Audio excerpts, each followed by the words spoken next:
it's your girl Hot Chick, and all you're about to hear is a soulful song with a mix of musical-ish.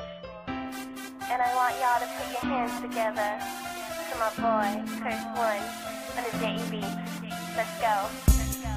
Di ko maipaliwanag ang aking nararamdaman. Pagkatabi kita, di ako makapagsalita, pero di ibig sabihin nun na ayaw kita at di kita gusto. Sadyang kumakabalang ang damdamin ko. Gusto ko mang sabihin sa'yo, pero malakas ng hiya ko.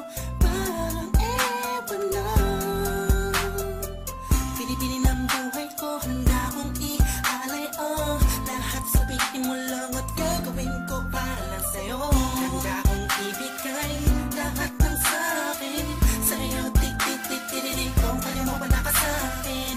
Ialam dahil ang aking paghinga. Sana'y mabuhay ka na makasama pagkat masaya ko sa'yo. Naghihintay ng talang nadaraan sa'king paningin pagkat gusto kong humiling na. Sana ang pinaka-tinatangi-tangi babae na sa'kin nakapagdulot ng kakaibang sa'yo di na mawalay ba? Dahil baka di ko kaya nito.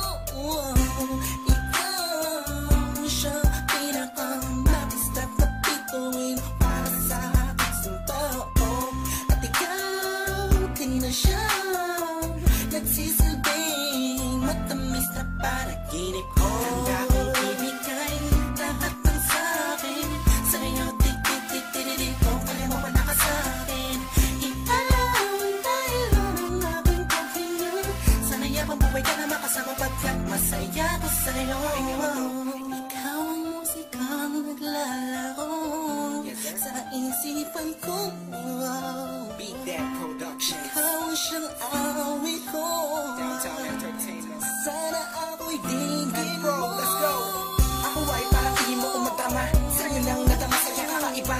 Kumbaga ikaw si Wendy, ako si Peter Pan. Sana'y sumama ka sa'kin doon sa Neverland. Na mapagsaluhan natin ang pag-iibigan na wala ka tapos na wala kagad. Ikaw ang nagbigay kahulugan sa buhay ko at ikaw ang siya sa akin na nagbigay kabuluhan. Kung bakit ako pinanganak na magulang ko siguro nga ay para lamang ibigin ang isang Binibini na napapalutan ng mga anghel sa paligid na nagtutulot na sayaw nakakaparaliso.